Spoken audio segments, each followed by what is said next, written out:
안녕하십니까. 2020 재도전의 날, 재도전 토크 콘서트, 재도전 세상을 바꾸는 단어 진행을 맡은 아나운서 조정식입니다. 반갑습니다.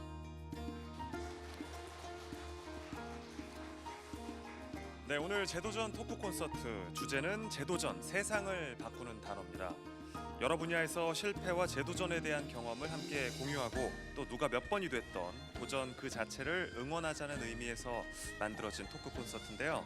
자, 그럼 토크 콘서트 재도전 세상을 바꾸는 단어 본격적으로 시작해 보겠습니다.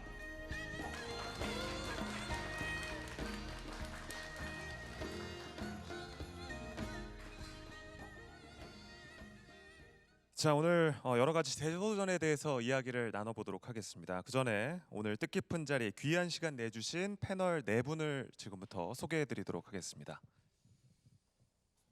자, 먼저 오극지라고 불리는 남극점, 또 북극점, 에베레스트, 그린란드, 북극권 종단, 베링 해협 도보 횡단을 세계 최초로 모두 성공하신 탐험가 홍성택님 박수로 환영해 주십시오. 자, 그리고요, 전 스타벅스 커피 코리아의 디자이너이자 47만 그림 유튜브 채널을 운영 중이신 크리에이터 겸 작가 이연님 소개하겠습니다. 안녕하세요. 네, 다음은 전 물리치료사이자 장애인 올림픽 의무 담당, 현재는 건강한 운동기구를 만드는 회사죠, 모션 케어 컴퍼니 지용진 대표님입니다. 반갑습니다. 네, 마지막으로 아프리카 모로코 마라케시 1호 교민이시자 모로코에서 여행사 또 전통 호텔, 방송 제작업체 등을 운영 중이신 노마드 우성철 대표님 큰 박수로 환영해 주십시오. 네, 이 네 분과 참 모시기가 힘든 네 분인데요. 오늘 토크 콘서트 진행하도록 하겠습니다. 또 오늘 주제가 재도전이다 보니까 재도전과 관련된 많은 그 경험들 저희와 공유해 주시면 감사하겠습니다. 자, 먼저 공통 질문으로 시작을 하도록 하겠습니다. 재도전, 세상을 바꾸는 단어가 오늘의 주제잖아요. 많이 힘들었던 뭐 도전의 과정들이 있으셨고 또 역경들이 있으셨을 것 같은데 재도전을 하면서 설레고 또 결과로 나타나서 행복했던 순간들이 다들 있을 거라고 생각이 듭니다. 이 네 분께서는 재도전을 무엇이라고 정의하시는지 가장 먼저 궁금한데요. 각자의 입장에서 그 경험과 함께 섞어서 이렇게 말씀을 해주시면 감사하겠습니다. 먼저 홍성택 탐험가부터 말씀해 주시겠습니까? 네. 재도전이라는 것은 개인의 진화와 성장을 향한 하나의 과정이고 삶의 소중한 역사다 이렇게 생각을 합니다.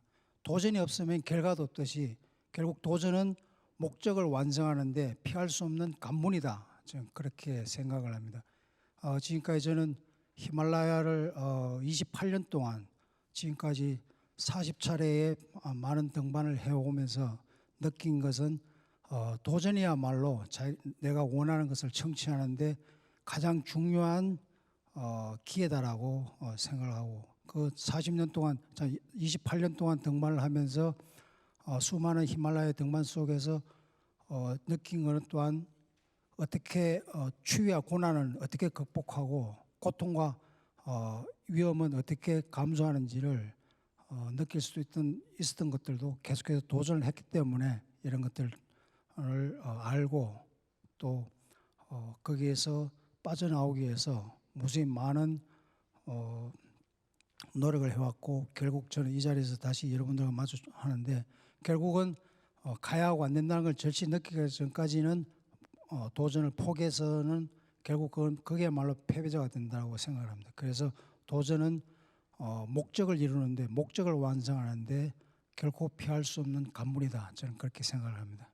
네, 재도전은 피할 수 없는 관문이다 이렇게 또 말씀을 하셨는데, 또 다음 질문도 있고요. 여러분들께서도 질문을 하실 수 있는 시간을 또 충분히 드리도록 하겠습니다. 오늘 또 좋은 말씀들 많이 기대하도록 하겠습니다.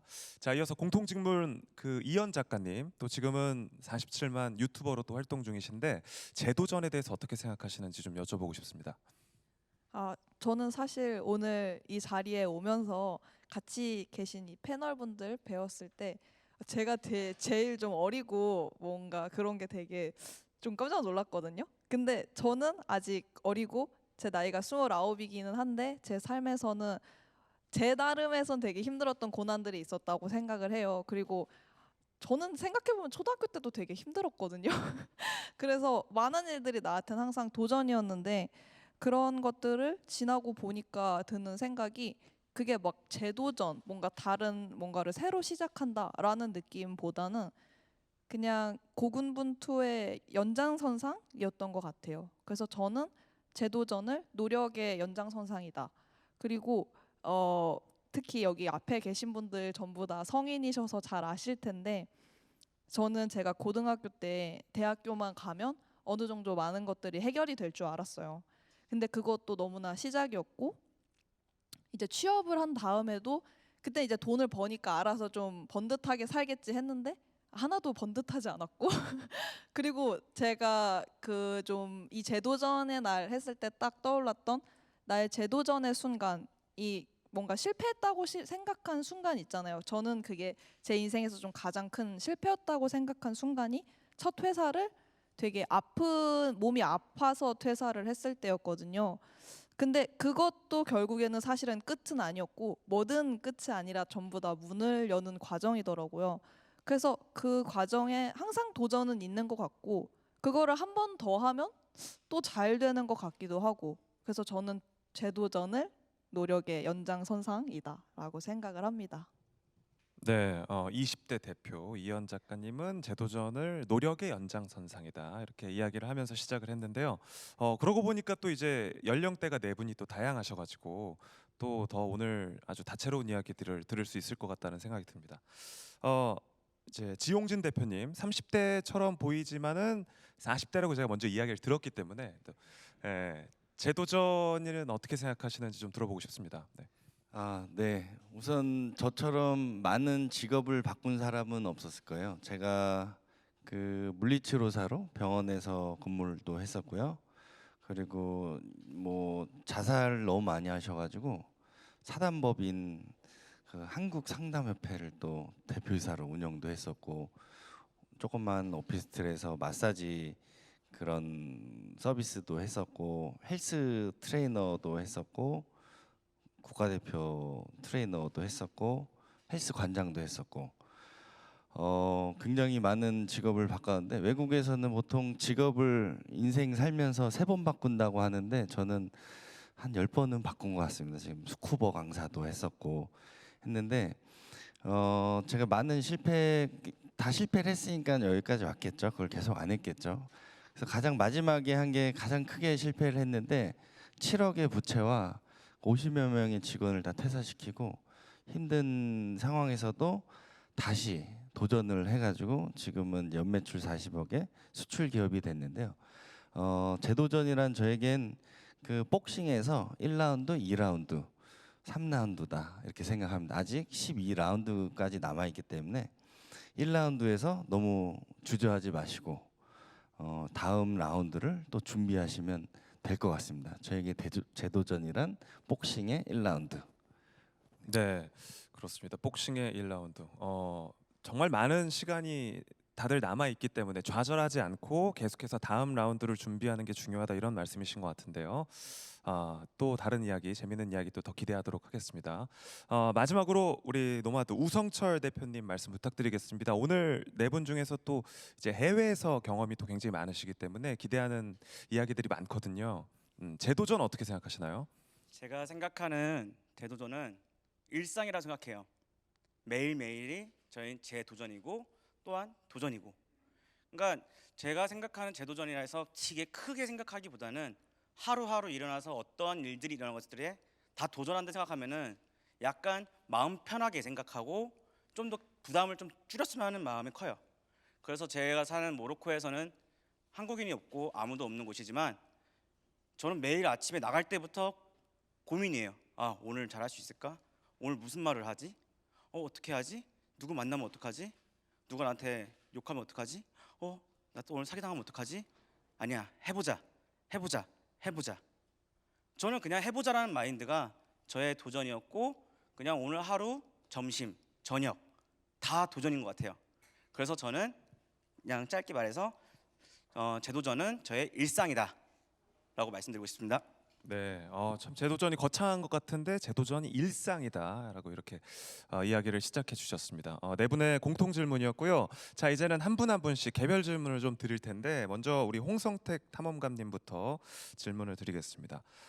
말로만 들었던 뭐 에베레스트, 히말라야 등등 정말 힘들기로 유명한 산들을 경험하시면서 뭐 실패도 하시고 또 저희가 알다시피 성공도 많이 하셨습니다. 근데 사실 말이 히말라야지. 저도 뭐 경험을 해보면 청계산이나 북한산만 올라가도 인성이 드러나는데, 네, 굉장히 궁금해요. 이게 참 그 등반을 실패했던 산을 다시 도전해서 성공한다는 그 경험은 저희가 좀 제대로 좀 들어보고 싶은데요. 실패했을 때 다시 그 어떤 결심이나 생각을 가지고 산에 다시 오르시는지 그 첫 걸음을 뗄 때 뭐 생각이라든지 많이 궁금한 것들이 많거든요. 이야기를 좀 부탁드려도 될까요? 일단 실패했을 때 다시 도전을 할 수 있었던 거는 우리는 지금까지 이 한국 같은 경우에는 초등학생 때부터 해가지고 많은 사람들이 철저하게 도전을 했던 것이 아니라 경쟁을 했습니다. 학생들은 학생들끼리 경쟁을 하고 직장인들은 직장인들이 경쟁을 하고 장사하시는 분들 장사하는 사람들끼리 경쟁을 하고 또 기업인들은 기업들이 서로 경쟁을 하는데 사실 이런 그 경쟁을 경쟁심이 각자의 국민들한테 다 이게 녹아내려 가지고 지금까지 살고 있거든요. 그 원인은 우리가 식민지를 겪으면서 6.25를 겪으면서 그 당시에는 누구보다 빨리 경쟁하지 않으면 먹고 살기 힘들다 보니까 이런 것들이 부모로부터 물려받아 가지고 열심히 살아. 남이 먹지 않을 때 남이 잘 때 일찍 일어나고 이런 부분들을 해야지만 열심히 사는 거고 경쟁이 뒤처지지 않는다 생각하고 그렇게 해서 사는 게 열심히 사는 걸 생각하고 살아왔는데 사실상 저는 이해를 하는 게 우리는 식민지를 겪으면서 식민지 사회 속에서 우리는 뭘 배웠냐면 이 일본으로부터 경쟁을 하도록 그다음에 철저하게 서로가 대립되도록 감시 체계를 만들고 그러면서 일본은 정작 자기 나라에서는 히말라야 원정대를 꾸려가지고 원정을 보내면서 일본 자체에서는 경쟁심을 부추긴 게 아니라 도전 정신을 일본에서는 만들어주고 그 도전 정신이 결국 국민들에서 산업 사회로 이끌어가는데 정신이 되고 했는데 그 반면에 우리는 아직까지도 많은 사람들이 이 도전이라는 것을 생각지 않고 경쟁이라고 생각하고 경쟁을 하고 있습니다. 그러다 보니까 열등의식을 느끼고 그 패배의식이라든지 피해의식이라든지 욕심이라든지 그다음에 그런 경쟁을 통해서 경쟁에서 이기기 위해서 수단과 방법을 안 가리고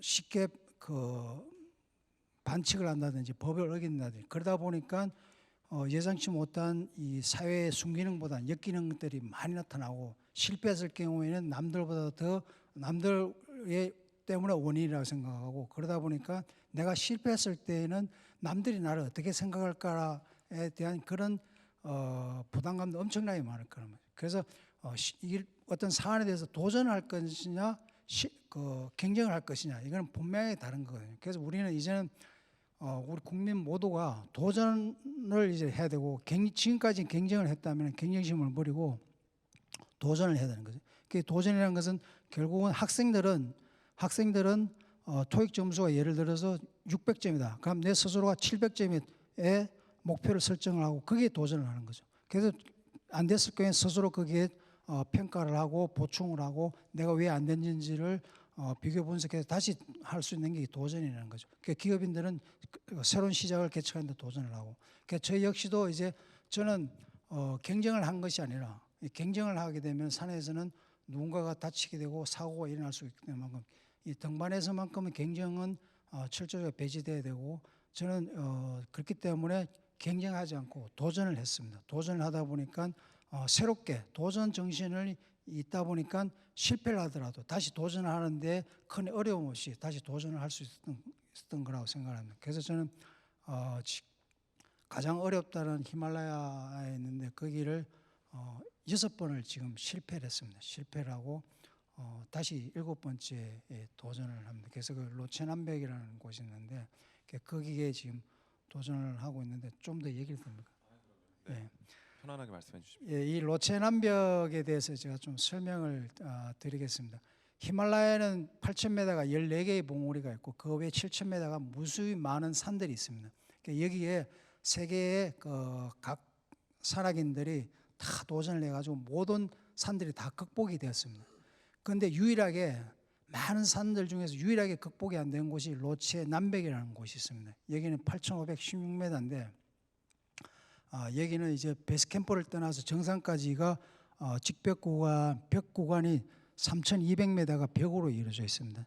그래서 여기를 이제 등반을 하기 위해서 많은 외국의 산악인들이 그 국가들이 여기에 도전을 합니다. 그것도 20세기부터 하지만 지금까지 많은 산악인들 도전했지만 다 실패를 하면서 과연 이 산은 어떤 산인가라고 많은 산악인들이 관심을 갖게 됩니다. 그래서 지금은 이제 요즘에 21세기에 들어서 등반의 화두는 누가 얼마만큼 몇 개를 많이 올랐냐가 중요한 게 아니라 관심이 없고 이제 어떤 방법으로 어떤 루트로 어떻게 오르냐 어려운 곳을 어떻게 오르냐가 관심사고 거기에 이제 포커스가 맞춰져 있습니다. 그래서 지금 현재 많은 사람들이 극복되지만 유일하게 극복이 안 된 이 로체 남벽이 세계 산악계가 풀어야 될 당면된 과제로 남아 있고 그래서 세계의 산악인들이 내노라는 산악인들 여기 다 붙었습니다. 우리 국내에서 많은 산악인들이 붙었고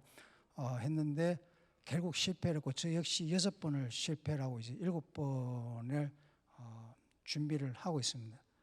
그래서 이 등반이라는 것 자체는 이제 결국 순수하게 경쟁을 해서도 안 되고 오로지 도전해야지만이 새롭게 또 실패를 하더라도 다시 내 스스로가 보완을 해서 어떤 부분들이 비교되고 어떤 부분들이 잘못됐는지를 분석하고 업데이트해서 다시 도전하는 게 바로 이 도전 정신이 아닌가 이렇게 생각을 합니다. 네, 좋은 말씀 감사합니다. 그러니까 경쟁이 아니라 자기 스스로 기준을 세우고 도전을 해야 된다 이런 말씀이신 것 같습니다. 사실 저도 뭐 한국 사회에서 계속 이제 공교육을 받으면서 자랐지만 그 상대 평가에 굉장히 익숙하잖아요. 근데 상대 평가가 아니라 절대 평가, 그러니까 자기 스스로 자신의 약점이나 보완해야 될 점을 생각하고 계속 도전을 해 나가야 된다.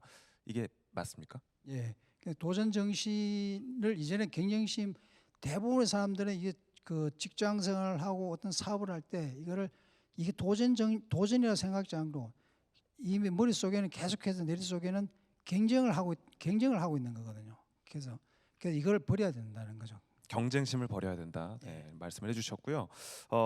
이어서 이현 작가님께도 질문을 좀 드리도록 하겠습니다. 직장을 다니고 있는 상황에서 아까 유튜브를 시작하셨다고 이제 직장을 그만두게 된 계기도 아까 살짝 이야기를 해주시긴 하셨었는데 그 퇴사를 하면서 사실 어렵게 들어간 직장이기 때문에 퇴사를 하는 게 보통 큰 결심을 세우지 않고서는 되게 어렵거든요. 저도 지금 첫 직장을 계속 다니고 있기 때문에 여쭤보고 싶은 게 많은데 그 확실하지 않은 미래 속에서 퇴사를 어떻게 결심하셨는지도 되게 궁금하고요. 그리고 또 요즘 할까 말까 망설이는 또 청춘들이 많이 있습니다. 늦었다고 생각하는 분들도 많이 있는 것 같은데 우리 이현 작가님은 그런 부분에 대해서 어떻게 생각하는지 좀 묻고 싶습니다. 일단 퇴사에 관심이 많으시다면 제 유튜브 최근 영상이 내가 퇴사를 준비한 방법 그 영상이 있는데요. 근데 저는 조금 마찬가지로 겁이 많은 청춘이었기 때문에 제가 퇴사를 준비하는 일이 되게 오히려 철저했어요. 이게 진짜 제가 그냥 관둬버리면 사람들이 너 유튜브에서 마음 변했지? 그거 되게 할만한가 보다 이렇게 얘기를 하고 저는 항상 살면서 딱히 할만했던 순간이 잘 없거든요. 아직 어려서 그런 걸 수도 있는데 그러다 보니까 내가 이거를 조금 덜 두려우려면 그거에 맞는 준비를 해야겠다고 생각을 했어요. 그래서 제가 처음에 다니던 직장을 그만두고 1년 동안 프리랜서를 하다가 그때 이제 유튜브를 시작했는데 그 시작한 시점에 스타벅스에 입사를 하게 됐거든요. 그래서 이것도 되게 고민이었는데 저는 애초에 스타벅스 자체도 들어갈까 말까 고민을 많이 했는데 그 가장 친한 언니가 이렇게 조언을 해주더라고요. 야 연수야, 네가 서울대 원서 쓰려다가 말았어 하는 애랑 서울대 들어갔다가 관뒀어 하는 애랑 똑같니? 스타벅스 지원하려고 하다 말았어 하지 말고 거기 들어갔다가 나와. 너는 거기 일주일만 다니고 나와도 되니까 그게 너의 삶의 앞으로 큰 커리어가 될 거니까 그건 네가 한 번쯤 도전을 해봤으면 해 해서 유튜브가 사실 이미 그때 초장에 탁 소위 말하는 떡상을 해서 뭔가 그런 가능성이 있었음에도 저는 그 회사를 1년 반을 더 다녔거든요. 이게 신기한 게 아까도 제가 대기하면서 그런 질문을 받았는데 혹시 한 어느 정도 구독자가 되면 퇴사를 할 만한가요? 이런 질문을 받았어요. 근데 제가 구독자 한 1만, 2만일 때는 구독자 한 10만 정도 되면 나가도 되겠다 이렇게 생각을 했거든요. 그 여기 계신 분들도 나도 10만 유튜버면 퇴사하겠어 하는데 아 그렇지가 않더라고요. 겁도 나기도 나고 이게 그 기업이 주는 그 타이틀이 있잖아요. 그 사실 그게 되게 힘들거든요. 그 타이틀이랑 복지 그리고 아직은 수입이 안정화가 되지 않았고 그래서 진짜 43만 정도에 제가 결국은 퇴사를 하게 되는데 그때 결국 퇴사를 할 수 있었던 거는 제가 입사할 때부터 나는 퇴사한다라고 애초에 계획이 조금 굳었기 때문인 것 같아요. 그래서 저는 솔직히 여기 계신 분들이 뭐 자기 창업을 하는 게 혹은 자기가 회사를 다니는 게 꼭 퇴사나 뭔가 다른 거 새로운 거를 하는 게 답이라고 생각하진 않지만 어느 방향이 되었든 그게 뭐 성공이 되었든 어떤 영업 이익이 되었든 그 목표가 조금 굳어 있으면은 저는 그쪽으로 많이 갈 수 있다고 생각을 하는 편이거든요. 그리고 또 그 저도 이제 질문에서 인상 깊었던 게 지금 늦었다고 생각하면 어떡하죠? 이런 질문을 받았잖아요. 근데 제가 그림 유튜브를 운영을 하고 있어요. 근데 그림 유튜브 채널을 운영하면서 많이 듣는 얘기 중 하나가 제가 지금 그림 시작하면 늦었나요? 라고 놀랍게도 6학년이 그렇게 질문을 많이 해요. 근데 저는 나이가 아무리 어리고 창창해도 본인이 뭔가를 시작하려고 할 때 다 늦었다고 생각하게 되는 것 같거든요. 왜냐면 차라리 늦으면 내가 그 도전을 안 해도 되니까. 근데 저는 오히려 이렇게 생각하기로 했어요. 제가 무라카미 하루키를 되게 좋아하거든요. 근데 하루키가 러너인 걸로 되게 유명해요. 근데 하루키의 달리기에 관한 책을 에세이를 읽었는데 거기서 보니까 달리기를 30대 초반에 시작했다고 하는 거예요. 그걸 보고 저는 아직 29이니까 제가 이제 하루키 나이가 되면 하루키보다 경력이 더 기네? 막 이렇게 생각을 했거든요. 그렇게 제가 지금 시작한 시점의 나이를 생각하지 않고 앞으로 내가 그것을 오래 지속할 건가? 라고 생각하면은 저는 지금이 가장 빠른 것 같아요. 그래서 뭔가를 하시는 분들도 내가 지금 만약에 사업이 실패하고 재도전을 한다고 했을 때 내가 이거 도전을 얼마나 더 할 건가? 그 기간을 자기 마음대로 조금 더 길게 설정을 하고 용기를 갖는다면 저는 그렇게 생각해서인지 뭐를 시작하는 게 별로 두렵지 않거든요. 그리고 이거 이 마지막으로 저는 이게 좀 어리면 어릴수록 나은 것 같아요. 나이가 들면 들수록 저는 다행히 제가 이제 혼자 사는 독거 청년이에요. 뭐 자식도 없고 뭐 배우자도 없고 하다 보니까 저는 딱 저 하나 먹여 살릴 정도의 돈만 벌면 되더라고요. 근데 그런 게 늘어날수록 그런 거는 힘들어지기 때문에 저는 사실 늦은 시기보다는 뭐든 에주슨 에주 파서블 빠르면 빠를수록 좋다라고 생각을 하는 편입니다. 네, 참 그 오늘 네 분 중에서 가장 막내임에도 불구하고 어쩌다 보니까 나이랑 관련된 이야기를 가장 많이 하게 됐습니다. 어쨌든 빠를수록 좋긴 하지만 나이에 좀 얽매이지는 말아라. 뭐 이렇게 제가 알아들었는데 그렇게 이해하면 될까요? 네, 고맙습니다. 또 잠시 후에 또 추가 질문을 더 드리도록 하겠습니다. 자, 이어서 지용진 대표님께도 좀 질문을 드리겠습니다. 어떻게 처자식이 있으십니까? 네, 있으시군요. 돌아온 싱글입니다. 그러시죠. 네, 죄송합니다. 아니 뭐 죄송할 일은 아니죠, 뭐 요즘 그죠? 네. 아니 왜냐하면 이제 또 이현 작가님은 또 혼자 이렇게 좀 그죠? 재도전을 하는데 좀 몸이 가볍다 이런 말씀을 해주셔가지고 혹시 또 다른 입장에서도 이야기를 들어볼 수 있지 않을까 싶은데 그런 이야기도 제가 좀 기대를 해보도록 하겠습니다. 네. 물리치료사라는 직업을 거쳐서 안주하지 않으시고 여러 도전으로 성공한 스타트업 대표의 표본이다. 네, 이렇게 적혀 있습니다. 창업을 준비하면서 어떤 점이 좀 가장 어려웠었는지 여쭙고 싶습니다. 우선은 제 경우는 창업 중에 제조업을 창업한 거거든요. 우리나라에서 제조업이 계속 그 하얀 곡선을 가고 있습니다. 왜냐하면 중국이나 뭐 동남아에서 좀 저렴하게 너무 많이 들어오기 때문에 제가 있는 인천에도 하루에도 문 닫는 데들이 한두 개씩 계속 보여요. 제조업이 제조 공장에서 거기에서 제가 자본도 10원도 없었고 빚만 있는 상태에서 시작을 한다는 게 굉장히 어렵군요. 돈이 없어가지고 당장에 하루 먹을 밥값도 없는데 제조를 한다니 이거는 주변에서 거의 제조하는 사장님들이 저한테 기적이 일어났다라고 말씀을 하시는데 사실 이게 저도 처음에 그 R&D 1,000만 원이 당첨이 돼가지고 지원 사업이 창업진흥원이랑 해가지고 그 1,000만 원으로 시작을 한 거거든요.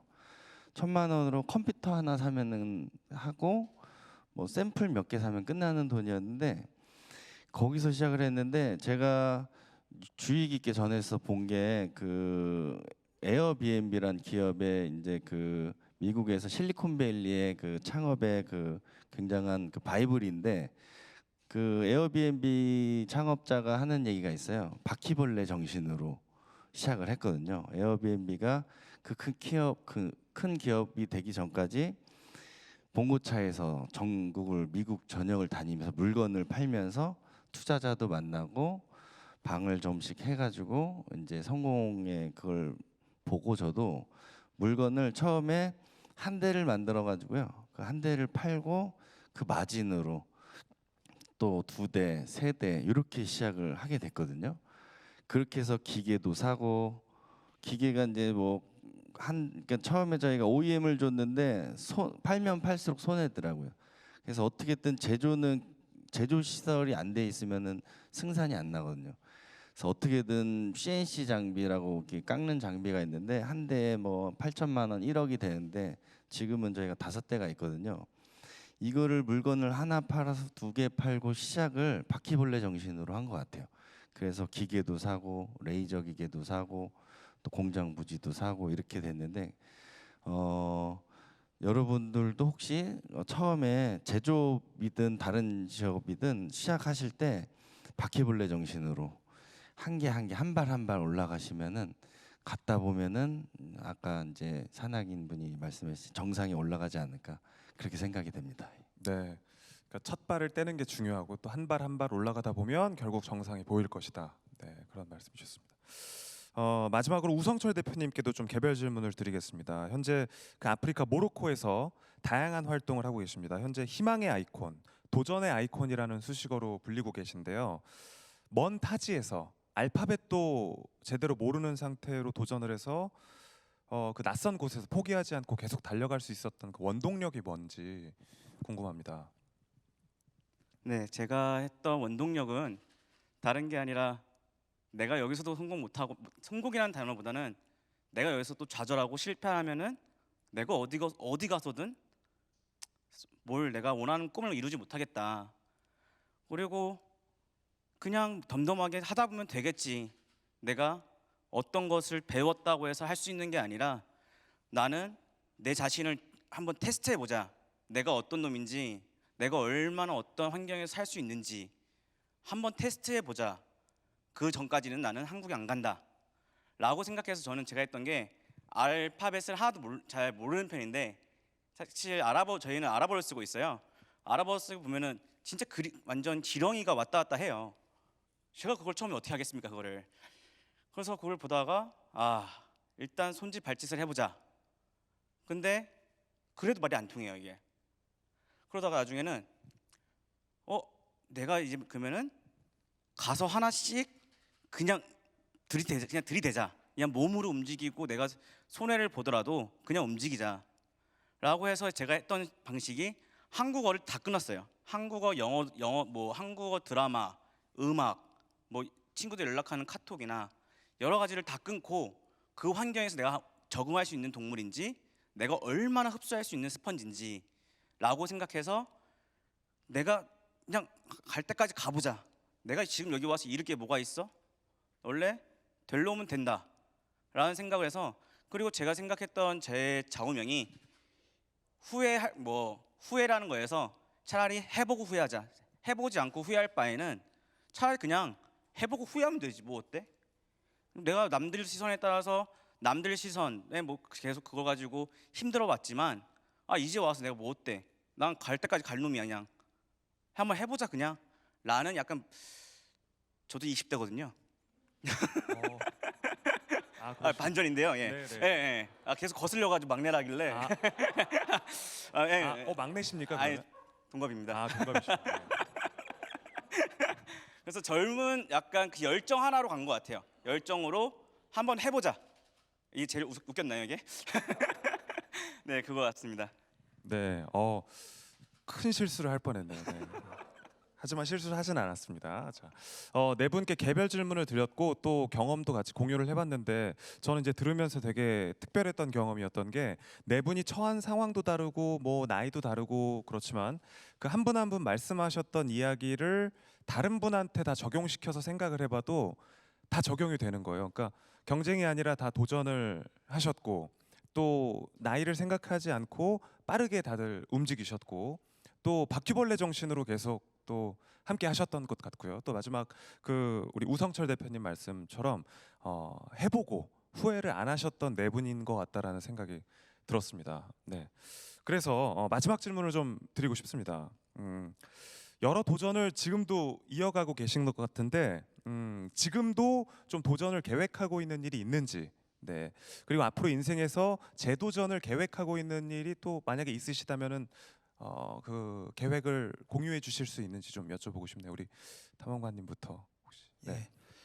예. 저는 아까 앞에서 말씀드렸다시피 7번째 도전을 지금 계획을 하고 있습니다. 지금 한국에서는 제가 이번 국제 원정대가 형성이 되어가지고 한국에서 제가 대장으로 해서 저희 각 대원들이 이 스페인이나 캐나다나 유럽하고 이 남미 쪽에 각 대원들이 날고 긴다는 이 대원들이 이제 함께 지금 갈 준비를 하고 있습니다. 이 친구들도 각자 나름대로 굉장히 유능한 친구들인데 지금 현재 그 로체남미 한 번 더 다시 계획을 가지고 있고 이 끝나고 나면은 마지막으로 은퇴하는 기념으로 북극점에서 남극점까지 지구 종단을 뛰고 걷고 자전거를 타고 걸어서 북극점에서 남극점까지 지금 인류 역사상 가장 큰 도전을 할 계획을 가지고 있습니다. 북극점에서 남극점까지 이렇게 쭉 그어서 종단을 하신다는 말씀이시죠? 예, 내려오는 거. 네, 엄청난 도전이 되겠네요. 그래서 차나 동력을 이용하지 않고 순수 힘으로 우리의 그 에너지로 지금 계획을 하고 있습니다. 아직 아무도 도전을 해본 적이 없나요? 예, 그쪽은 아직까지 뭐 제대로 온전하게 걸어서 종단을 한 경우는 없습니다. 이게 성공을 한다면 또 대한민국의 자랑이겠네요. 네. 예, 지금 그것도 이제 뭐 제가 대장으로서 한국인이지만은 대원들은 각국의 인터내셔널 원정이라 가지고 그렇게 지금 준비를 하고 있습니다. 네, 제가 좀 편협한 생각을 했네요. 죄송합니다. 네. 자, 이현 작가님도 앞으로 어떤 뭐 도전의 계획이 있으신지 좀 궁금합니다. 저는 일단 그 예전에는 저의 가능성이나 이런 것들을 되게 제한을 했던 것 같아요. 왜냐면은 저는 일찍이 그림을 잘 그렸거든요. 그래서 저는 나는 그림으로만 쭉 가면 되지 않을까 했는데 사실 이 재도전의 날에는 아무래도 실패라는 키워드가 있잖아요. 근데 그 실패를 떠올렸을 때 저는 제가 그림으로 잘 안 된 게 저의 첫 번째 실패였다고 생각을 해요. 근데 지금 오히려 그림으로 잘 안 되니까 이것저것 다 해보면서 오히려 제가 진짜 여러 가지를 할 수 있는 사람이라는 걸 알게 됐거든요. 저는 생각보다 말을 잘하는 편이더라고요. 그러니까 그림 그리면서 말도 잘하고 이런 사람이 잘 없기도 하고 그리고 영상 만들거나 뭐 이런 것도 처음 했는데 잘하는 편이더라고요. 그러니까 이렇게 여러 가지를 해보면서 진짜 다양한 사람이 될 수 있겠구나라는 거를 실감을 했고 그리고 그런 거 다양하게 해보면서 제 그림을 봤는데 그림도 역시 잘하더라고요. 저는 저의 본업을 여전히 잘하면서 조금 더 어엿한 작가로 불릴 수 있게끔 정말 창작도 많이 하고 싶고요. 그리고 요즘에는 강연 되게 많이 준비를 하고 있어요. 그래서 제가 퇴사하자마자 저에게 가장 큰 이벤트가 세바시에 출연을 한 거였거든요. 근데 그렇게 한번 세바시 나오고 강연을 해보고 하면서 이 앞에 사람들이 있고 거기에 제 생각을 전하는 것이 되게 저에겐 좀 큰 기쁨이 되고 체질과도 잘 맞는다고 생각을 해서 자꾸 또 어리다고 해서 죄송합니다. 근데 이 강연 시장에서는 40대가 가장 전성기라고 하고 20대는 거의 없고 대부분 이제 한 3, 40대 뭐 이렇게 많다고 하세요. 아니면 4, 50대까지. 근데 조금 시작하는 어린 강연자지만 저는 그렇기 때문에 제가 더 청춘에 가깝게 할 수 있는 말들이 많다고 생각을 해요. 그래서 그런 것들을 조금 당차게 전달을 하는 멋진 강연자가 저의 요즘의 도전의 화두입니다. 아무래도 좀 나눌 수 있는 경험도 많고 하다 보니까 또 강연자로 또 계획을 많이 세우고 계시는군요. 네. 그렇군요. 이렇게 뭘 계속 시도를 해봤는데 나는 이것도 잘하네 저것도 잘하네 이렇게 느끼는 감정도 사실 누구나 겪을 수 있는 건 아니잖아요. 말을 해봤는데 나는 말을 잘 못하네 뭐 이렇게 또 느낄 수도 있고 뭐 그런 경험은 없으신가요? 혹시 뭐 이렇게 잘 안 됐던 경험은 아직은 사실 그런 게 너무 많아서 그래서 격려를 더 많이 했던 것 같아요. 뭐, 근데 그게 네. 힘인 것 같아요. 긍정적으로 생각을 좀 많이 하시고 내가 잘하는 거를 더 먼저 생각하고 발전시키는 게 또 지금의 어떤 그 위치를 만들지 않았나 생각도 좀 하게 됩니다. 네. 되게 만족스러우신 표정이시네요. 저야 뭐 잘하니까. 네, 알겠습니다. 이어서 지용진 대표님도 앞으로 또 뭐 어떤 계획이 있으신지 지금 시간이 많이 좀 부족하죠. 해주실 말씀이 너무 많으신데 그죠? 네. 서민갑부를 재방송 보시면 됩니다. 8월 11일 날 콘텐츠가 있으니까 지용진 대표님 편 그 서민갑부를 보시면 지금까지 어떤 그저 발자취를 다 따라갈 수가 있죠. 네. 그럼 앞으로의 발자취를 좀 소개해 주시면. 제가 3년 전에 다시 시작을 하려고 맨주먹에 시작할 때 각오한 게 있었어요. 그 3년간 잠을 자지 말자. 잠을 자지 않는 게 그 샤워를 하고 이불을 덮고 베개를 베고 정상적으로 잠을 3년 동안 안 잤거든요. 그래서 저희 공장 앞에 캠핑카가 하나 있는데 캠핑카에서 졸리면은 쓰러져 소파에서 자고 책상에서 자거나 연구실에서 자거나 그랬는데 이제 10월 1일이 3년째거든요. 그래서 제가 처음으로 3년 만에 이불에서 잤습니다. 너무 좋더라고요. 박수 한번 주십시오. 네. 축하드립니다. 네. 그래서 좀 요새 좀 나태해져 가고 있는데 그래서 지금 다른 도전은 금주와 금연을 해보자. 그래서 3년간은 금주와 금연. 왜냐면 그 개발을 하거나 일을 할 때 담배 피는 시간이 너무 아깝더라고요. 이게 계속 왔다 갔다 해야 되고 또 술 먹는 시간도 이게 너무 아까워서 3년간은 제가 성공과 실패와 이런 목적이 아니라 3년간은 금주와 금연을 도전을 하겠습니다. 그렇군요. 전혀 예측하지 못했던 금주와 금연을 새로 왜냐면 사실 진짜 어려운 일이죠. 네. 금주와 금연에 또 성공한다는 게 그죠? 네, 잠자는 것도 이제 이뤄냈기 때문에 좀 더 쉽지 않을까. 네, 꼭 성공하시기를 바랍니다. 네. 자 마지막으로 우리 우성철 대표님 계획도 궁금한데요. 네, 저는 앞에 말씀하신 선생님과 우리 작가님 비슷한데요. 저는 지금 아프리카를 대륙을 도는 것을 지금 계획 잡고 있어요. 아프리카 종단하는데 저 역시도 걸어서 중간중간 자전거 같은 경우 타고 한 바퀴를 도는데 크게 한 바퀴를 돌아서 돌아오는 걸 저희가 사진 찍거나 글을 남겨서 하나의 책을 만드는 게 저희 목표고요. 한국에서 지금 저도 같은 20대지만 저도 강연을 자꾸 너무 강조하시는 거 다들 아까 너무 저희 다 빵 알고 터져서 있습니다. 네, 약간 각인을 시켜야 될 것 같고요. 저도 강연을 되게 많이 하고 있어요. 제가 운 좋게 제가 강연은 지금 한 4년 이상 됐는데 한국에 들어올 때마다 많은 초중고라 중학교, 고등학교, 대학교에서 많이 부르셔가지고 여러 가지 이야기해주고 제가 원래 제 전문은 자신감 긍정이에요. 자신감을 제가 어떻게 보면 저는 긍정적인 에너지를 되게 많이 퍼뜨리고 당겨요. 어떻게 보면 그냥 그냥 푼수지만 근데 이게 많은 친구들한테 희망을 줄 수 있도록 제가 아까 어떻게 보면은 작은 키에 사람들이 약간 컴플렉스 뭐야 약간 위축돼 있는 것을 저는 그걸 극복하고 뭐 어때 그냥 네가 누려. 그냥 너야 그거. 네가 그걸 견디지 못하는 이상 평생 너는 그거 가지고 계속 네 핑계만 만들 거다. 왜? 네가 만든 그 케이스 안에서 네가 계속 움직일 거니까. 근데 네가 케이스에 나와야 되지 않겠냐? 라는 식으로 해서 청소년들이나 대학생들한테 많은 강의를 하고 있어요. 그래서 이걸 좀 더 많이 열어서 뭐 강연도 많이 하고 싶고, 돈보다는 사실 사람들과 소통을 해서 제가 강연을 하면서 제가 배우는 게 훨씬 많거든요.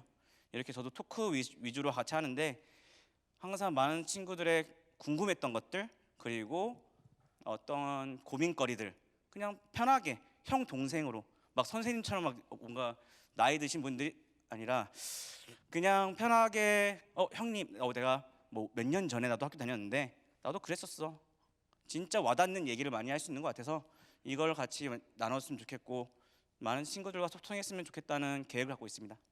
네, 그렇군요. 그 두 분이 또 앞으로도 강연 무대에서 좀 많이 뵐 수 있겠네요, 그죠? 동갑내기 친구로, 그죠? 네, 많은 무대에서 또 강연자로의 모습도 또 제가 많이 기대를 하도록 하겠습니다. 자, 네 분과 토크 콘서트 재도전이라는 주제로 함께 이야기를 나누고 있습니다. 모든 질문을 저희가 지금 준비한 질문은 마쳤는데요. 이번에는 방청객 질의응답 시간을 좀 가져볼까 합니다. 지금 여기 함께 해주고 계신 분들 중에서 네 분께 궁금한 점 있으시면 손을 들고 질문해 주시면은 네, 한번 들어볼 수 있는 시간 가져보겠습니다. 네, 질문해 주시죠. 마이크 전달해 주시겠습니까? 네, 저는 홍석택 탐험가님께 질문 드리고 싶은데요. 오늘 너무 좋은 말씀 많이 해주셔서 감사합니다. 네, 다름이 아니라 이제 탐험가님께서 여러 극지 다니실 때마다 가족분들이 굉장히 많이 염려하고 걱정하실 것 같은데 혹시 가족분들은 어떻게 생각하시는지 궁금합니다. 저는 항상 등반을 하면서도 그렇고 어떤 위기가 닥쳤을 때 전 동기부여가 여러 가지 있겠지만 돌아가려고 하는 동기부여가 있겠지만 첫 번째는 가족입니다. 저는 돌아가야 될 의무가 있고 나를 기다리는 가족이 있기 때문에 거기에 대해서 항상 생각을 합니다. 그리고 또 가족 또한 제가 항상 돌아왔다는 것을 기억을 하고 거기에 대해서 이제 많은 안심을 합니다. 그래서 저는 얘기를 합니다. 다른 사람들이 직장을 출근하기 위해서 자동차를 타듯이 나는 그냥 등반을 하는 거니까 등반하는 위험 요소보다도 자동차를 타고 사고 나는 위험 요소보다 덜 등반은 위험하다라고 항상 그렇게 안심을 시킵니다. 사실상 그렇고요.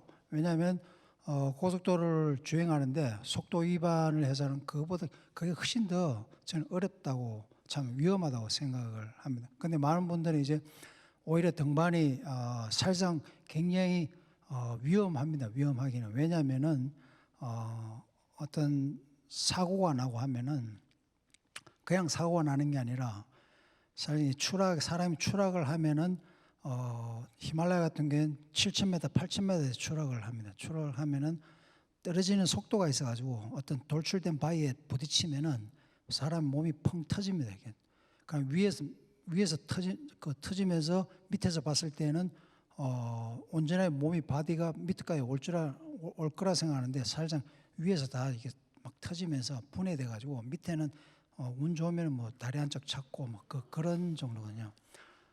근데 이제 그런 걸 보면은 대원들이 두 가지의 대원들이 있습니다. 굉장히 정신이 중요한 건데 같이 등반을 하다가 대원이 한 명이 추락하는 걸 보면은 거기에서 이제 어떤 생각을 하냐면 한 명은 이 친구가 분명히 체력도 있고 아직 남아있는 에너지가 있는데도 불구하고 내려갈 능력이 있는데도 불구하고 거기에서 멘탈이 이제 무너지니까 몸도 같이 무너지는 거예요. 그러다 보니까 이제 가장 중요한 거는 이 멘탈인 것 같아요. 이 정신인 것 같습니다. 정신을 일단 그래서 한 번은 제가 느낀 거는 지난번 등반 때에 제가 7,800m에서 등반을 하고 저 혼자 텐트에서 자고 이 벽이다 보니까 눈을 까고 들어가서 눈을 파고 들어가서 거기에 텐트를 치고 잠을 자고 제 다른 대원 한 명은 스페인의 호로헤라는 친구는 옆에서 잠을 자고 있는데 뭔가 잠을 자고 있는데 뭔가 펑 하는 소리가 났는데 그러고 난 다음에 제가 기절을 했어요. 기절을 하고 무의식적으로 깼는데 내가 뭔가에 당했구나 하는 생각을 하면서 결국 내가 이렇게 가는 거구나. 결국 내가 이렇게 그렇게 많이 돌아다니는데 결국 여기서 죽는구나라는 생각을 하면서 제가 이제 깨어나려고 했는데 몸이 말을 안 듣는 거예요. 그러면서 의식은 분명히 있는 것 같아.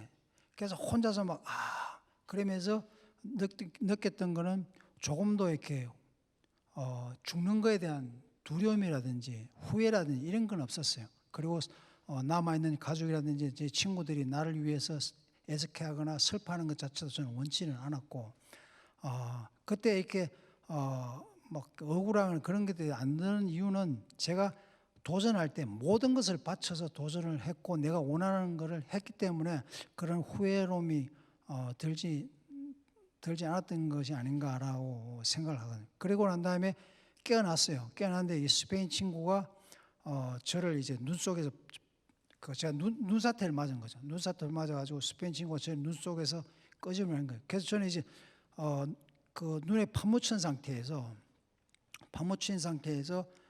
결국 이게 죽는구나 하고 의식이 깼는데 몸을 움직이니까 몸이 마치 제 몸에 콘크리트를 부어놓은 것처럼 전혀 움직일 수가 없었어요. 그래서 저는 이제 텐트를 찢어가지고 바깥으로 나가려고 하는데 나갈 수 있는 방법도 없고 결국 이러다가 이제 내가 지식사에서 죽는구나. 그 나의 대원들은 이미 추락사에서 좀 죽었겠구나 생각을 하면서 일단 나라도 살아야겠다 생각하고 의식적으로 이 주머니에 있는 칼을 이제 꺼내서 텐트를 찢고 탈출해야 생각하고 이 손을 가지고 이 주머니까지 넣는 데만 해도 시간이 1시간이 지났는지 10분이 지나 1분이 지났는지 모를 정도로 이상하게 계속 움직이면서 칼을 이제 가지고 가는 거죠. 이렇게 가져가지고 칼을 꺼내려고 하니까 꺼낼 수가 없는 거예요. 한 손으로. 그래서 어쩌다가 손가락을 이 칼 끝에서 찔러가지고 그걸 이렇게 꺼내가지고 이제 하는데 이 스페인 이 친구가 이제 저를 그 캡틴 하면서 꺼집어내는 거예요. 그러면서 이제 살았구나 하고 했는데 그러면서 이제 이 친구 하는 얘기가 저는 이미 멘탈이 그 당시에는 다 붕괴가 됐어요. 그래서 이제 나는 이제 그 친구가 저를 일으켰을 때 저는 제 몸에 온전히 다 붙었는지를 봤어요. 먼저 몸을 만지고 근데 다 괜찮더라고요. 그러고 난 다음에 그냥 내려가자. 지금 현재 이게 잠이고 뭐 여기서 더 위험하다. 그 내려가는데 몇 시간을 내려가는지 모르지만 내려가는데 제 몸에 이 경직이 돼가지고 이게 그 하체 무기력증 같은 게 와가지고 이 멘탈도 완전히 다 붕괴된 상태에서 결국 도저히 안 되겠구나 포기해야 되는 그런 상황이 왔어요. 근데 이 친구가 저한테 한 얘기가 뭐라고 했냐면 너는 아직까지도 너의 체력이 60% 남아 있어라고 하면서 너는 멘탈도 붕괴되지 않았고 남아 있으니까 나랑 같이 가자고 하고서 그 생각을 드는 순간 저도 그렇게 이해를 했고요. 그러면서 이제 그때부터 다시 제가 정신을 차리고 그 친구랑 같이 내려간 기억이 나는데 결국은 이 생각하는 거를 정말 어떤 누구는 등반을 하면서 8,000m가 넘는 그 직벽에 붙었을 때 누구는 너무 힘들어 이건 도저히 사람이 할 것이 아니라고 생각하면 하는 순간 이미 거기는 감성적인 기분은 다 사라지고 오로지 이제 두려움만 있는 거거든요. 그런데 반면에 이제 그런 생각을 버리고 난 이 목표를 위해서 내 정상을 위해서 그냥 거기에만 집착을 하게 되면은 그런 두려움도 다 없어지는 그런 생각. 결국은 이제 마인드가 중요한 것 같아요. 질문이 그 가족들이 어떻게 생각하는지, 가족들이 좀 많이 걱정을 하지 않는지였었는데 어떻게 답변이 되셨습니까? 되셨으면 넘어갈게요. 답변이 됐어요? 제가 네. 말이 너무 많은 것 같습니다. 네. 근데 그 가족분들한테도 그 뭐 몸이 펑 터지고 막 발 찾으면 다행이고 이런 얘기 다 하시나요? 아니요. 사실은 저는 이건 뭐 TV에 안 나오는 걸로 알고 있는데요. 그래서 제가 마음껏 얘기를 하는데 사실 제가 뭐 다큐멘터리나 뭐 여러 군데 많이 그 방송이 많이 출연이 됐는데 그럴 때마다 집사람이나 가족들한테는 방송이 나간다는 얘기를 절대로 얘기를 하지 않습니다. 혹시나 제가 나오더라도 다른 데로 돌리고 그런 위험 요소들을 걱정하지 않게끔. 근데 뭐 다 아시겠죠. 근데 아시는데 이제 또 홍성택님께서 이렇게 또 너무 또 좋아하는 일이고 그렇기 때문에 또 사랑하는 사람이 원하는 일이니까 또 이해해 주시는 거 아니겠습니까? 네. 자, 그 네 분 중에서 두 분께 좀 질문을 들어봤는데요. 그 이현 작가님이요? 지용진 대표님께 질문 또 드리도록 하겠습니다. 안녕하세요, 지 대표님. 제조업으로서 재창업을 하신 거잖아요. 저도 제조업이에요. 상당히 어려운 분야의 제조업을 하고 있고 제가 여기서 그 뭐라고 말해놓은 게 뭐냐면 소방안전에 기여하고 싶다고 했는데 이 분야가 법적인 문제가 상당히 있던 부분을 해결했는데 아까 제 대표님 말씀 중에 한 대를 팔기 시작했다. 한 대를 만들어서. 그런데 제조업이 꼭 투자를 받아야 사업이 될까요? 그게 한번 묻고 싶어서. 네, 저희가 이제 SNS로 광고를 해가지고 왜냐면 이제 공장도 없었고 자본도 없었고 했었는데 SNS로 원래 그 당시에 필라테스 기구를 처음 만들었는데 워낙 고가였고 네, 수입에 의존한 상태에서 제가 반값으로 판매를 하다 보니까 주문이 들어왔거든요. 그 선입금 어떻게 지금 보면 클라우드 펀딩을 한 것 같아요. 제가 그 받은 돈으로 자재를 사고 납품을 하면은 이제 잔금을 주시잖아요. 그걸로 또 다음 거 만들고 그래서 드릴도 하나 사고 톱도 사고 뭐 그리고 공장 기계도 조그맣게 해서 그렇게를 2년 반을 했거든요. 그래서 투자를 지금 저희가 뭐 투자를 뭐 받은 게 하나도 없고요. 뭐 대출도 없는데 제가 빚을 너무 싫어해가지고 안 받을 수 있으면은 안 받으시는 게 좋고 사람이 돈에 의지를 하게 되기 때문에 초창기에는 그걸 이겨내시는 게 좋지 않을까. 진짜 급한 상황 아니면은 근데 꼭 필요한 상황이 오더라고요. 근데 그걸 미리 다 써버리면은 나중에 못 쓰잖아요. 그렇기 때문에 최대한 버티다가 꼭 필요할 때 받으시라고 좀 또 추천을 드립니다. 네. 자, 또 마지막으로 한 분만 더 질문. 이현 작가님께 네, 질문해 주시죠. 네, 작가님. 저는 이렇게 책임져야 할 자식도 있고 배우자도 있지만 아주 가끔은 퇴사를 꿈꾸고 있습니다. 그래서 작가님처럼 뭐 창업이나 유튜브 뭐 이런 부분을 가끔 고민해 보는데요. 이럴 때 제가 좋아하는 일 아니면은 좀 좋아하진 않지만 좀 잘할 수 있는 일이라던가 아니면 좀 성공 가능성이 있는 일 이런 중에서 좀 선택에 대한 고민을 가끔 할 때가 있어요. 그래서 이 부분에 대한 작가님의 의견을 한번 들어보고 싶습니다. 우선 저는 그런 질문을 되게 많이 받고 저도 유튜브 알고리즘에 가끔 좋아하는 일 중 잘하는 일 그 중에서 뭘 할까 이런 것들 되게 영상 많잖아요. 근데 저는 그런 거 볼 때마다 그냥 속으로 이렇게 대답을 하고 그냥 넘어가거든요. 근데 그 이렇게가 뭐였냐면 저는 둘 다 해봐야 된다고 생각을 해요. 왜냐하면은 그 제가 좋아하는 일도 해보고 잘하는 일도 해봤는데 그 가능성이라는 건 어디서 생길지 사람마다 다 모르는 것이더라고요. 이를테면 저는 그림을 좋아했지만 그림 자체에 대한 매력보다도 그림을 그리면서 제가 말을 하는 거 이런 게 결합됐을 때 그리고 그게 그리는 과정이 보여졌을 때 더 많은 사랑을 받았어요. 그러니까 어떻게 보면은 제가 말을 딱히 엄청 좋아하진 않거든요. 근데 잘하는 일의 영역이었던 거죠. 근데 그 둘이 시너지를 이렇게 일으킬 수도 있는 것 같고 저는 특히 그나마 잘하는 일이라고 따로 분류를 했던 게 디자인이었어요. 뭐 스타벅스를 다니기 싫어서 막 퇴사했다라고 얘기는 해도 어쨌거나 디자인은 어느 정도 했기 때문에 거기를 간 건데 디자인은 진짜 좋아하진 않았거든요. 그렇다고 디자인을 한 걸 후회하지 않는 게 잘하는 일을 하면서 좋아하는 일을 부양을 했어요. 왜냐하면 그림은 돈은 안 됐거든요. 그래서 저는 될 수 있으면 뭐 돈을 벌 수 있는 행위나 뭐 잘하는 일을 하면서 자기가 좋아하는 일을 좀 부양하는 거 그게 좀 베스트라고 저는 생각을 합니다. 네, 답변이 됐습니까? 네, 시간 관계상 질의응답 시간은 여기서 마무리를 하고요. 이제 마지막으로 우리 네 분께 오늘 정말 많은 이야기들도 듣고 또 경험도 공유하고 자극도 많이 받았는데요. 지금 이제 재도전을 앞두고 있는 혹은 뭐 도전을 앞두고 있는 분들께 응원의 메시지를 좀 들어보고 싶습니다. 어떻게 우리 홍성택님부터. 이 등반이나 비즈니스나 도전은 그 정신에 있어서는 같다고 생각을 하거든요. 사실 이 등반을 할 때 정말로 고독하고 진지한 것은 모든 것을 걸기 때문에 그런 거거든요. 그래서 여러분들도 재도전할 때 등반처럼 모든 한 번쯤은 삶에서 한 번쯤은 모든 것을 걸어라 이렇게 말씀드리고 싶고, 또 한 가지는 등반을 무엇보다 등반은 몰입하고 거기에 집중을 하게 됩니다. 그 이유는 추락하면은 돌이킬 수 있는 사고로 이어지는 만큼 추락하지 않게 해서 행여 가끔은 제가 며칠 동안 밥을 안 먹고 며칠 동안 어디서 등반을 하고 있는지 그거를 잊을 때가 있습니다. 그만큼 몰입을 하는데, 그래서 여러분들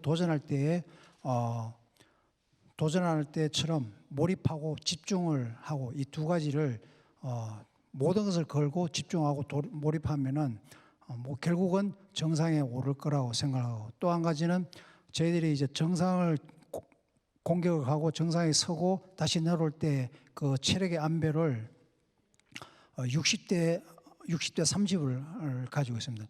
정상에 오를 때까지 에너지를 60%를 소진을 하고 그 다음에 내려올 때 40%를 소진을 합니다. 그래서 여러분들이 정말 힘들고 절망이 되고 내가 더 이상 못하겠어, 너무 스트레스도 많아, 절망적일 때 그때 이 등반처럼 저희들처럼 그 시기가 이제 여러분들이 60%의 에너지를 사용하고 있고 아직까지 나에게는 이걸 감당할 수 있는 것이 40% 남아있다. 그렇게 해서 그 세 가지를 여러분들 도전하실 때 생각을 하신다면은 그냥 무난하게 아주 대범하게 담대하게 넘어설 거라고 생각을 합니다. 네, 고맙습니다. 우리 이현 작가님도 또 응원의 메시지 한마디 부탁드립니다. 저는 제 삶이 되게 많이 변했다고 생각한 게 수영을 시작하면서부터였거든요. 근데 그 수영을 한다는 행위 자체보다도 그 수영장에 제가 그때 이제 거의 유사백수였어서 10시에 수영반을 다녔는데 같이 다니는 분들이 다 70대 할머니셨어요. 근데 그때 제가 어떤 희망을 얻은 게, 저는 계속 그런 제 또래 집단에만 있었으니까 그 이상의 연령에 대해서 상상을 못했는데 막상 70대를 보니까 되게 건강하고 자기가 좋아하는 것들을 할 수 있는 나이인 거예요. 그리고 그때의 수영을 시작해서 배워서 수영을 하는 분들도 꽤 계시더라고요. 그래서 진짜 늦은 거는 없다고 생각을 하고 진짜 그냥 그런 거 생각하면은 모르겠어요. 저는 요즘 기대 수명이 길어서 한 100살까지 넘는 상상을 하긴 하는데 그런 거 생각하면 우리가 여기에 있는 분들은 다 너무 젊은 것 같거든요. 그런 청춘을 소중히 여기면서 많은 것들 도전하셨으면 좋겠습니다. 네, 고맙습니다. 우리 지용진 대표님도 부탁드릴게요. 네. 그 재도전 하시는 분들은 다들 실패 경험이 뭐 있으실 건데 인생을 바닥을 찍었다고 하잖아요. 인생은 바닥만 있는 게 아니라 지하 100층까지 있더라고요. 지하까지 한번 더 내려가 보셔도 되고요. 그리고 가장 많이 실패한 사람일수록 가장 많이 올라가기 때문에 지금 계속 실패를 하고 계시면 내가 얼마나 올라가려고 계속 이렇게 내려가나 이렇게 생각하시면 되고 희망을 가지시고 하셨으면 좋겠습니다.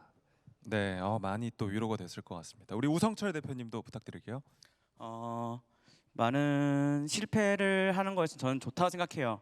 왜냐면은 정말 실패라고 하지만 거기 그냥 실패가 아니라 거기 안에 경험이 있고 거기서 얻어가는 저만의 노하우가 생기거든요. 그것을 잘 활용해서 그냥 긍정적으로 받아들였으면 좋겠고요. 그리고 아까 말씀드렸지만 후회 없는 선택들을 하셔가지고 행동들을 해보고 그냥 여러 가지를 그냥 마음 가는 대로 한 번쯤은 자신을 내려놓고 하는 것도 달려보는 것도 나쁘지 않다 생각하거든요.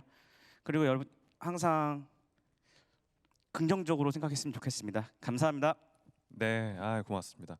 마지막으로 모두의 도전과 용기를 응원하는 네 분의 응원의 메시지 잘 들어봤습니다. 비록 작은 한 걸음일지라도 여러분들의 쓰린 도전들이 걸림돌이 아닌 디딤돌로 바뀔 수 있다고 생각합니다. 의미 없는 도전은 없다고 하는데요. 저도 재도전의 날을 기념해서 여러분들의 실패와 도전을 항상 응원하도록 하겠습니다. 자, 이상으로 2020 재도전의 날, 재도전, 세상을 바꾸는 단어 토크 콘서트를 모두 마무리하도록 하겠습니다. 긴 시간 함께해 주신 내빈 여러분들과 또 우리 재도전의 아이콘 네 분 오늘 말씀 너무 고맙습니다. 이상으로 마무리하도록 하겠습니다. 고생하셨습니다.